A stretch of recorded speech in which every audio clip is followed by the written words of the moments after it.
नमस्कार मंडळी, शब्दस्पर्शवर मी आपले स्वागत करते आहे. तर आज बघूया आपण प्लॅटफॉर्मवर सापडलेली सुटकेसचा दुसरा भाग. तर नक्की ऐका. बघा, अगदी पहाटे राघवचा फोन जोरजोरात वाजू लागला. आजकाल थोड्याही आवाजाने सर्व घर दचकून उठायचे. फोन रेल्वे स्टेशनवरून रेल्वे पोलिसांनी केला होता. हृदयाचे ठोके जोरजोरात वाढू लागले होते. तोच समोरून स्टेशन मास्टर म्हणाले, "अहो राघव, घाबरण्यासारखं काहीच नाही. फक्त तुम्ही स्टेशनवर या आणि मीराताईलासुद्धा घेऊन या. मी वाट पाहतो आहे. तुम्हाला काही दाखवायचे आहे." सर्व कुटुंब स्टेशनवर पोहोचले. स्टेशन मास्टर म्हणाले, "या या, बसा आणि शांत व्हा. तुम्हाला काही फुटेज दाखवतो मी." CCTV फुटेज सुरू केले. पहाटेचे 4:12 वाजले होते. प्लॅटफॉर्म क्रमांक 2वर एक तरुणी शांतपणे चालत येताना दिसली. तिच्या अंगावर लांब काळा कोट होता. डोक्यावर हुडी आणि चेहऱ्यावर काळं कापड असल्यामुळे तिचा चेहरा अजिबात दिसत नव्हता. तिच्या हातात एक जुनी सुटकेस होती. ती अगदी शांतपणे प्लॅटफॉर्मवरील बाकाजवळ येऊन उभी राहते आणि क्षणभर ती आजूबाजूला पाहते आणि कुठलीही घाई न करता हळूच ती सुटकेस ठेवते आणि हळूहळू ती निघून जाते. पुढच्या कॅमेऱ्यात ती काही सेकंद दिसते, पण ती ज्या दिशेने वळते तिथे एकही CCTV कॅमेरा नव्हता. त्या क्षणानंतर ती जणू हवेत विरघळल्यासारखी गायब झाली. पोलीस अधिकारी हळू आवाजात म्हणाले, "ही मुलगी स्टेशनची रचना चांगलीच ओळखते. तिला नेमकं कुठे कॅमेरा आहे आणि कुठे नाही हे आधीपासून माहीत असावं. खूप चतुर आणि हुशार मुलगी आहे ही." सुटकेसमधील सामान बघून राघव आणि मीराला, "हे आमच्या रियाचे सामान आहे. ही तिची बाहुली आहे." आणि सोबत एक पत्र होते. पोलीस म्हणाले, "हे पत्र वाचा. आम्ही अजूनही उघडलेले नाही." राघव म्हणाले, "साहेब, तुम्हीच वाचा." पोलिसांनी ते पत्र घेतले आणि वाचायला सुरुवात केली. "हे पत्र वाचत असाल तर मी या जगात नसेल. प्रिय राघव आणि मीरा, सर्वप्रथम मला माफ करा. माफी मागण्याचा अधिकारही मी गमावला आहे. 20 वर्षापूर्वी त्या रात्री माझी पत्नी मृत्यूशी झुंज देत होती. ती मानसिकदृष्ट्या पूर्णपणे खचली होती आणि तिला एक लहान मुलगी हवी होती. तुमच्या मुलीला बघताच तिचा हट्ट आणि मी त्या क्षणी आपला विवेक गमावला आणि तुमच्या या चिमुकल्या रियाला घेऊन मी घरी गेलो. मला वाटलं थोडा वेळ पत्नीला दाखवेल, ती थोडी शांत होईल, तिची तब्येत सुधारेल. तेवढ्या वेळात मी तुमच्याबद्दल माहिती काढून ठेवली होती आणि मी स्वतः तुमच्या मुलीला तुमच्याकडे परत घेऊन येईल. माझा उद्देश तिला कायमची दूर ठेवण्याचा नव्हता. परंतु माझ्या पत्नीने रियाला सोडलंच नाही. तिने इतकं प्रेम केलं, तिला परत पाठवण्याची हिंमत माझ्यात राहिली नव्हती. काही वर्षांनी आमच्या घरी दुसरी मुलगी जन्माला आली. तिचे नाव आम्ही टिया ठेवले, रियाची छोटी बहीण. आम्ही दोघी मुलींवर खूप प्रेम केले. परंतु प्रत्येक रात्री माझ्या डोळ्यासमोर तुमचे अश्रू यायचे. एकदा मी रेल्वे स्टेशनवर तुम्हा दोघांना पाहिलं. 20 वर्षांनंतरही तुम्ही तुमच्या मुलीची वाट पाहत होतात. त्या दिवसापासून माझा अपराध मला जगू देत नव्हता. मी माझ्या दोन्ही मुलींना सर्व सत्य सांगितलं." माझी मुलगी म्हणाली, "बाबा, तुम्हाला हे करायला नको होतं. तुम्ही खूप छान आहात, पण आयुष्यात तुम्ही एक गुन्हा केलात. कुणीही आईवडिलापासून त्याचं लेकरू असं घेऊन जाऊ नये." तेव्हा मी काही बोलू शकलो नाही. मी म्हणालो, "हो बेटा, मी अपराधी आहे. तर बेटा, तू माझी इच्छा पूर्ण करशील?" टियाला मी म्हणालो, "आणि त्या दोघांना आपल्या रियाशी भेट करून देशील?" माझी मुलगी म्हणाली, "हो, नक्कीच. रिया त्यांची मुलगी आहे आणि त्यांना हे माहीत व्हायलाच हवे. तर तुम्ही माझ्या गुन्ह्याची शिक्षा माझ्या दोन्ही मुलींना देऊ नका. मी अपराधी आहे तुमचा, मी गुन्हेगार आहे. शक्य असेल तर एका अपराध्यास आता मरणानंतर तरी माफ करा. एक अपराधी वडील." पत्र संपलं. पोलिसांनी म्हणाला, "मला वाटतं त्याने पैशासाठी किंवा स्वार्थासाठी अपहरण केलं नव्हतं. तर चुकीच्या निर्णयातून त्याने हा अपराध केला आणि त्याचा पश्चाताप खरा वाटतो. तरीसुद्धा हा अपराध आहे. रियाचे खूप मन भरून आले. तिला खूप रडायला आलं. ती जोरजोरात रडू लागली.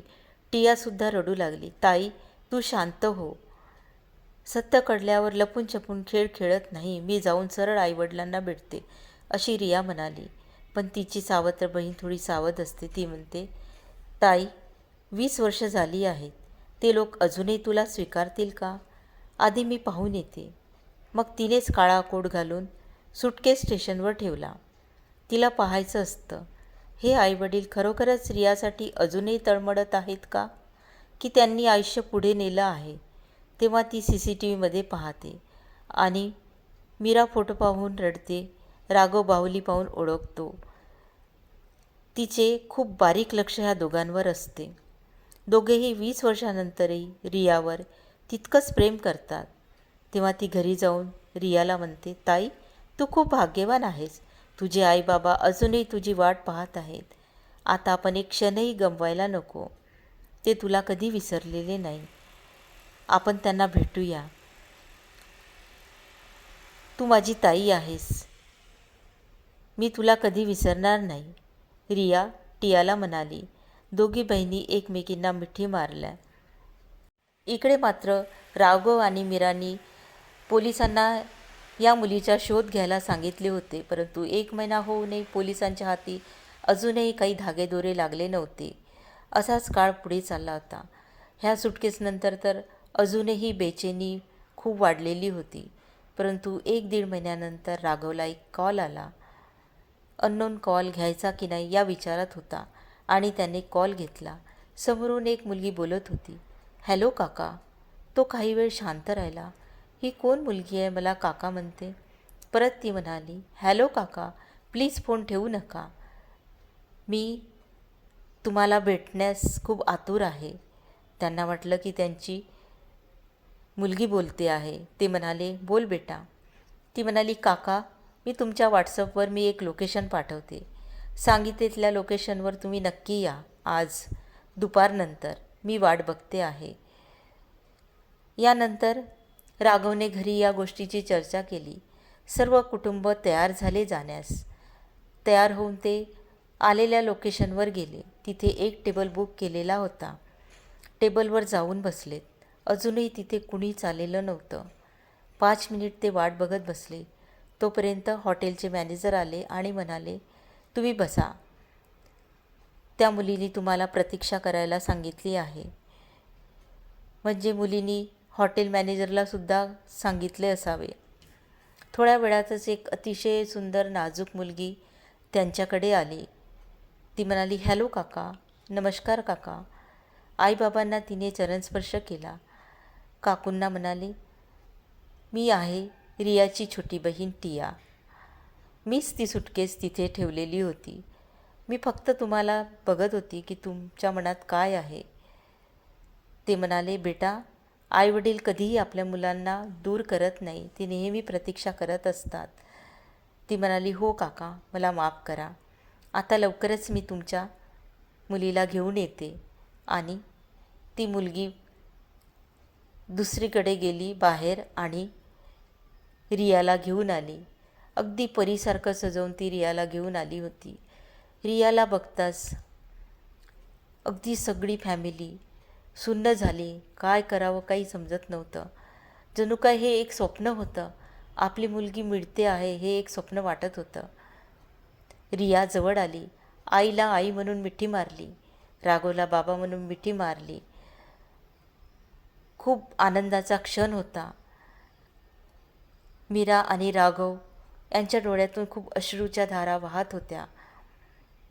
हा क्षण बघायला हॉटेलमध्ये जमलेले लोकंसुद्धा आतुरतेने त्यांच्याकडे बघू लागले. काय सुरू आहे, ही कसली भेट आहे यांची, असे बघू लागले. आणि मॅनेजरसुद्धा तिथे आले आणि टाळ्या वाजवू लागले. एक मिठाईचा बॉक्स त्यांनी आणला पुढे आणि म्हणाले, तोंड गोड करा. आज हा क्षण खूप आनंदाचा आहे. मलासुद्धा खूप आनंद होत आहे माझ्या हॉटेलमध्ये आज 20 वर्षानंतर मुलीशी भेट झाली आहे. मी खूप भाग्यवान आहो. माझ्या हॉटेलात हा सुंदर प्रसंग घडलेला आहे. आणि तुम्हीसुद्धा. म्हणाले राघव मीराला बघून म्हणाले, आता तू खुश हो. बघ, आपली रिया आणि टिया दोन्ही मुली आपल्याला मिळाल्या आहेत.